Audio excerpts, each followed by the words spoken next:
So guys, अब हमारा layout तो तैयार है, लेकिन आपने उसमें देखा था कि यहाँ पे नंबर्स फिल थे। उसको कैसे करें? एक एक नंबर अगर कोई फिल करने बैठे तो बहुत लंबा टाइम ले लेगा। तो उसके लिए हमें करना क्या है, बस स्टार्टिंग के फर्स्ट 2 नंबर्स फिल करने हैं। मैं यहाँ टाइप कर रहा हूँ 1 और 2। 1 और 2 सीरियल नंबर टाइप कर चुका हूँ मैं। इसके बाद हमें करना क्या है, हम ऑटो फिल को यूज़ करेंगे। ऑटो फिल भी एक टाइप की फॉर्मेटिंग में आ जाता है। तो हमें उसके लिए यहाँ दोनों वैल्यूज़ को सेलेक्ट करना है और यहाँ पर हमें नीचे एक पॉइंट दिख रहा है। इस पर अगर हम होवर करेंगे तो हमारा पॉइंटर प्लस में कन्वर्ट हो जाएगा। अब जहाँ तक हमें सीरीज़ फिल करनी है वहाँ तक बस ड्रैग करके लेकर जाएंगे। यहाँ तक मुझे फिल करना है तो मैं यहाँ तक ड्रैग करके ले आया हूँ। आप देख सकते होंगे ये बहुत ही इम्प्रेसिव लग रहा है। उसके बाद हम यहाँ क्वांटिटी, इसमें हम कुछ डिस्टर्ब नहीं करेंगे। फिर यहाँ आइटम, इसमें भी हम कुछ डिस्टर्ब नहीं करेंगे। उसके बाद आपको यहाँ रेट का दिख रहा है, इसमें भी हमारे पास डिस्टर्ब करने वाला कुछ है ही नहीं। फिर अमाउंट, इसमें हम एक बहुत ही बेसिक सा फॉर्मूला अप्लाई करेंगे गाइस। उसके लिए अमाउंट के लिए जो फार्मूला होता है वो है क्वांटिटी इनटू रेट। मैंने आपको जैसा पहले बताया, फार्मूला जो होता है वो इक्वल टू साइन से स्टार्ट होता है। तो उसके लिए हमें करना क्या होगा, इक्वल टू, और फिर हमारा ये वाला सेल नंबर है B5।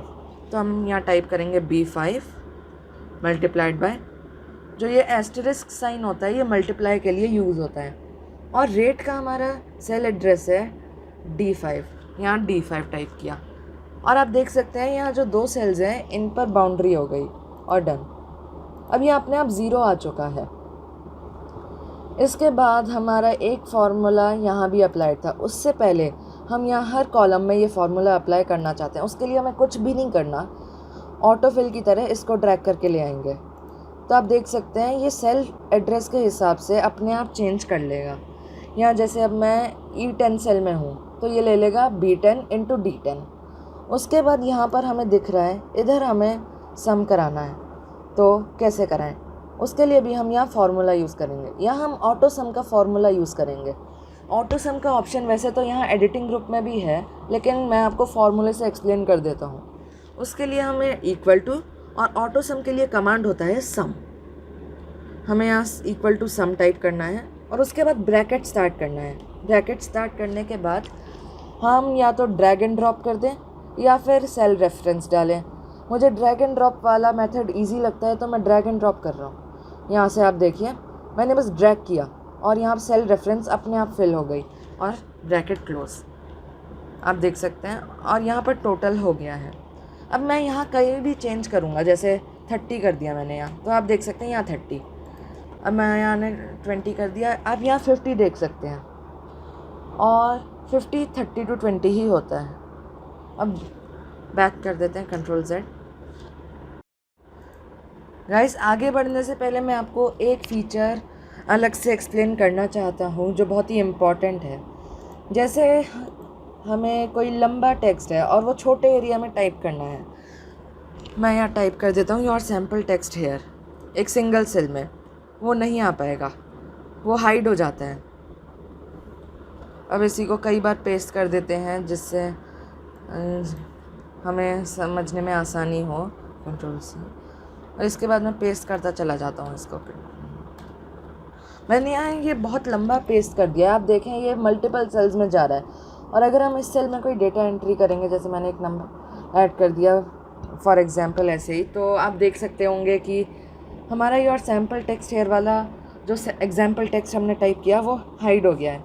तो कैसे किया जाए, हमें उसके लिए बस ये सेल सेलेक्ट करना है और उसके बाद रैप टेक्स्ट में क्लिक कर देना है। उसके बाद जो हमारा होगा वो पूरा रो हमारी वर्टिकली एक्सटेंड हो जाएगी। हॉरिजॉन्टली एक्सटेंड होने की जगह वर्टिकली एक्सटेंड हो जाएगी। Ctrl+Z कर देते हैं, उससे हमारा ये पूरा लेआउट ख़राब हो जाएगा। अब वापस इस लेआउट पे सारा काम करते हैं, चलिए। तो गाइस, जो मैंने आपको पहले एग्जाम्पल दिखाया था उसमें आपने देखा होगा कि डिलीवर्ड वाले में जब भी मैं येस टाइप कर रहा था तो कलर से फिल हो जा रहा था, अलग से हाईलाइट हो रहा था। वो कैसे किया जाए, उसको मैंने कंडीशनल फॉर्मेटिंग से किया था। कंडीशनल फॉर्मेटिंग अप्लाई कैसे होती है अभी मैं आपको दिखाता हूँ। उसके लिए जो फर्स्ट स्टेप है वो हमें पूरी रो सेलेक्ट कर लेनी है। पूरा मैंने यहाँ से कॉलम सेलेक्ट कर लिया है। हम अगर इंडिविजुअल सेल सेलेक्ट करेंगे तो उतनी फिनिशिंग से नहीं होगा। हमें पूरा कॉलम सेलेक्ट करना होगा। उसके बाद यहाँ स्टाइल्स ग्रुप में हमें ऑप्शन दिख रहा है कंडीशनल फॉर्मेटिंग का, इस पर क्लिक करना है। इसके बाद हम अपने रूल्स बना सकते हैं। बाय डिफ़ॉल्ट कुछ इसने रूल्स दिए हैं, highlight cell rules, top bottom rules. इसकी जगह हम खुद के रूल्स बनाएंगे। उसकी जगह हमें जाना होगा न्यू रूल पे, और यहाँ पर हमें कई सारे ऑप्शंस दिख रहे हैं। अब जैसा कि मैंने आपको उसमें एग्जांपल्स के साथ बताया था कि जब मैं येस टाइप कर रहा था तब आ रहा था, तो उसके लिए हमें format only cells that contain, उसके बाद सेल वैल्यू की जगह स्पेसिफिक टेक्स्ट पे हमें करना होगा, और यहाँ पे कंटेनिंग, क्योंकि वो हमारा कंटेन होना ज़रूरी है। फिर not containing, beginning with, ending with, ये कई सारे ऑप्शंस हैं अपने पास। तो अभी कंटेनिंग पर क्लिक कर देते हैं। तो अब कंटेनिंग पर हमें क्लिक करने के बाद यहाँ पे हमें अपना जो टेक्स्ट है वो टाइप करना है। जैसे मेरे केस में यहाँ टेक्स्ट था येस, मैंने यहाँ टाइप किया, और फिर हमें फॉर्मेटिंग सेलेक्ट करनी है, हम क्या क्या करना चाहते हैं। फॉर्मेट पे क्लिक करना है। इसके बाद हमें ऑप्शंस दिख रहे हैं नंबर, फॉन्ट, बॉर्डर, फिल।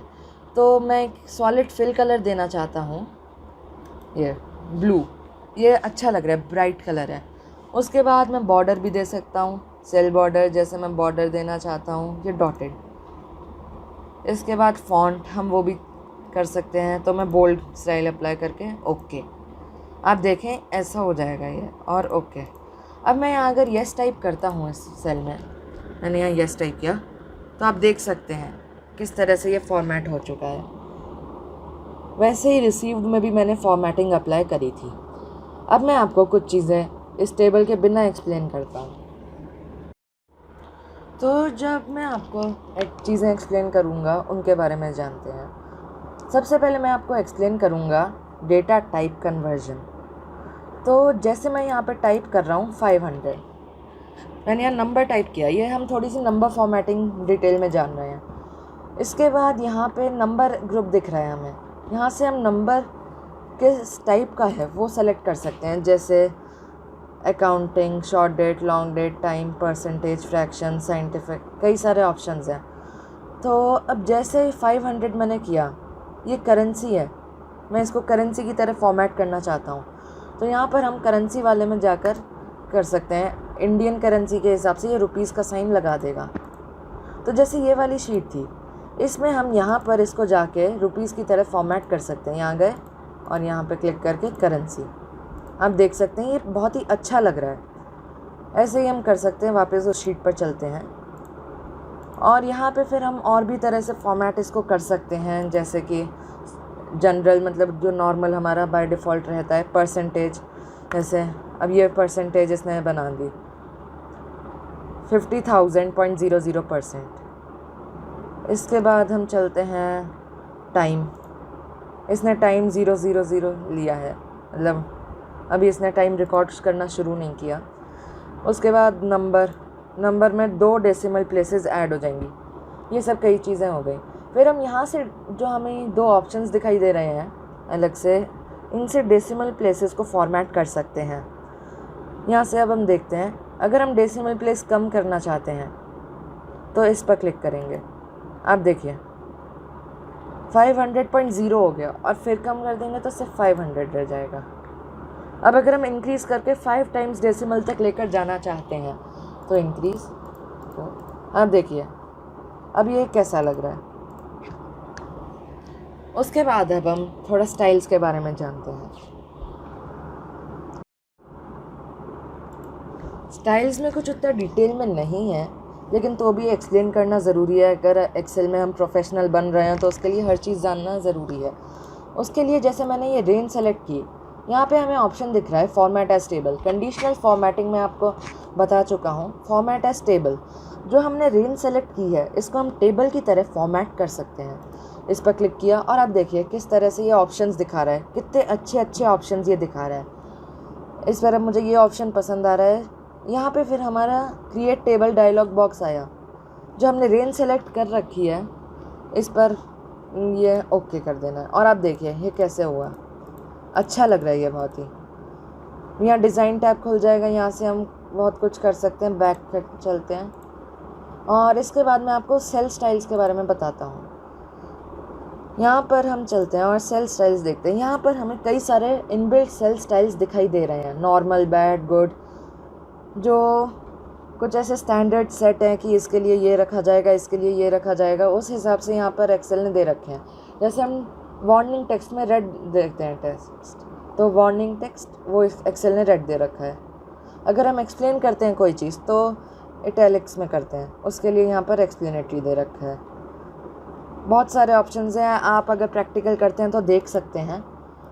अब थोड़ा आगे बढ़ते हैं। उसके बाद यहाँ पर सेल्स ग्रुप है, यहाँ से इंसर्ट, डिलीट, फॉर्मेट। इंसर्ट से हम सेल, रो, कॉलम ये सब इंसर्ट कर सकते हैं, डिलीट से इनको डिलीट कर सकते हैं। उसके बाद यहाँ चलते हैं ऑटो सम। ऑटो सम को मैंने आपको यूज़ करके बताया था कैसे यूज़ किया जाता है। उसके बाद फिल, ये ऑटो फिल है। यहाँ से ये भी मैंने आपको ड्रैग एंड ड्रॉप मेथड से यूज़ करना बताया। क्लियर, यहाँ से हम अपने सेल का क्लियर कर सकते हैं डेटा। जैसे मैंने यहाँ टाइप किया योर सैम्पल टेक्स्ट हेयर। अब इसको कैसे क्लियर किया जाए, ये अब मुझे सही नहीं लग रहा, बस इस पर क्लिक किया, क्लियर ऑल, क्लियर हो गया। उसके बाद यहाँ सॉर्ट एंड फिल्टर, इससे हम कोई भी कंटेंट अपना सॉर्ट कर सकते हैं। और फाइंड एंड सेलेक्ट, हम अपनी पूरी वर्कशीट में कोई भी चीज़ फाइंड करके रिप्लेस कर सकते हैं, सेलेक्ट कर सकते हैं, और बहुत कुछ कर सकते हैं। तो मैं आपको यहाँ पे एक वर्ड फाइंड करके दिखाता हूँ। Find and select, replace. तो फाइंड करना है मुझे 10 नंबर, और रिप्लेस मुझे इसको करना है रिप्लेस विद 15। फाइंड, और यहाँ पर आप देखिए ऐसे हो रहा है, हम देख सकते हैं ये बड़े काम की चीज़ है। और रिप्लेस ऑल पे क्लिक किया तो यहाँ रिप्लेस हो चुका है। अब कंट्रोल Z कर देते हैं इसको, सारे रिप्लेसमेंट्स हट जाते हैं। आप देख सकते हैं सारे रिप्लेसमेंट्स हट गए। तो अगर आप एक्सेल में एक्सपर्ट बनना चाहते हैं तो इस चैनल को सब्सक्राइब करें और पूरी प्लेलिस्ट ज़रूर देखें। आगे के एडवांस प्रोसेसेस हम आगे आने वाली वीडियोस में सीखेंगे। Till then stay safe and stay healthy. Thanks for watching.